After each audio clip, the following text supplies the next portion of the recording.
NTR statue. దాని గురించి యాక్చువల్గా ఫస్ట్ మీటింగ్ జరిగింది. దాంట్లో అధికారులు యాక్చువల్గా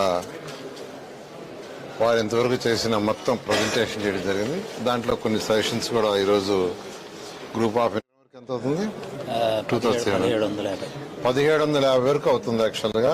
దాంట్లో ఆ విగ్రహం యొక్క bronze skin, only bronze skin 3500 టన్నులు.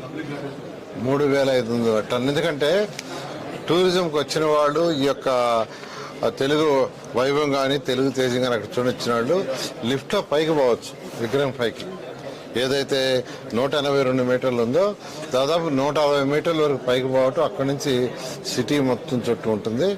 అందువల్ల అది 3500 మెట్రిక్ టన్నులు యాక్చువల్గా ఆ యొక్క బ్రాంజ్ స్క్రీన్ అవుతుంది.